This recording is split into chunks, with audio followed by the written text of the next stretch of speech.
I would like to tell you a story. This is a true story of a few men who wanted to sail on a ship, and they went off from Israel and they were going towards Rome.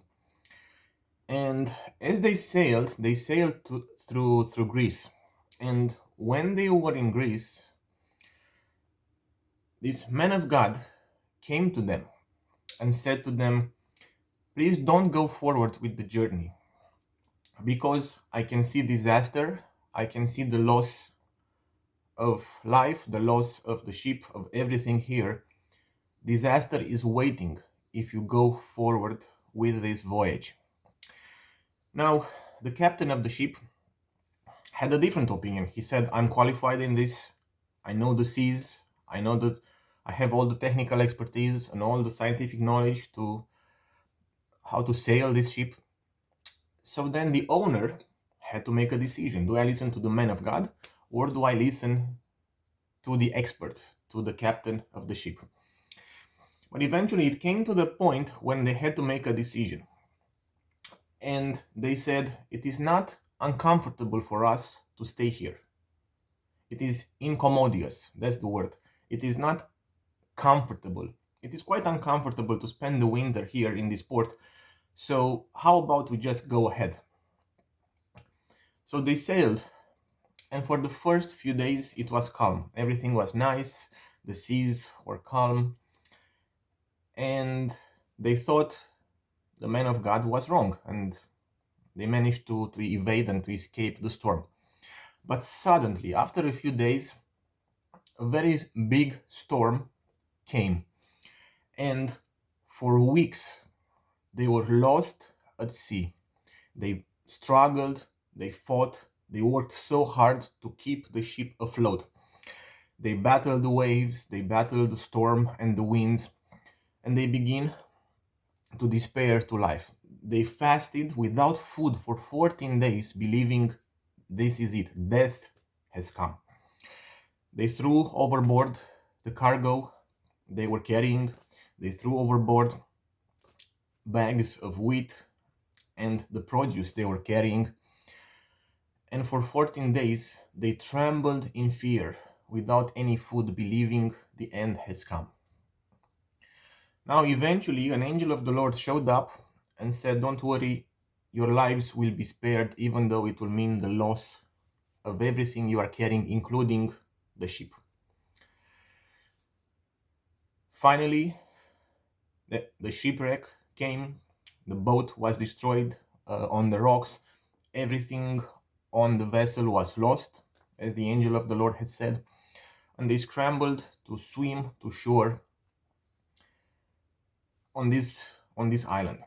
And there on this island it was cold, but thank God the locals, the inhabitants of the island, even though it was cold, they came and they welcomed them, they set up a fire, and then eventually their lives were put back on track.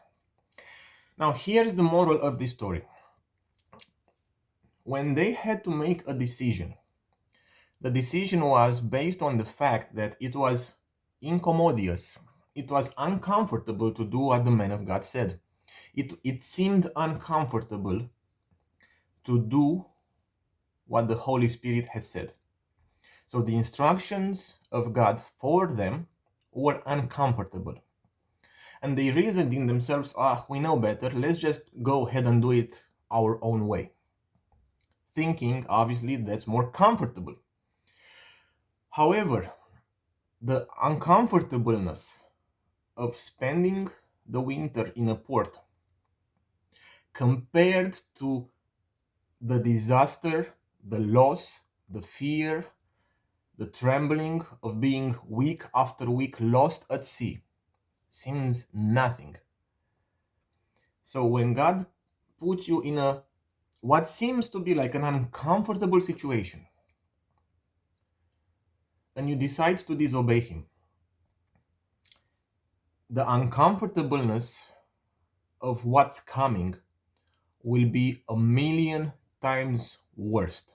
You can't even fathom what the almighty, good God saves you from if you only listen to his voice, if you only obey his voice.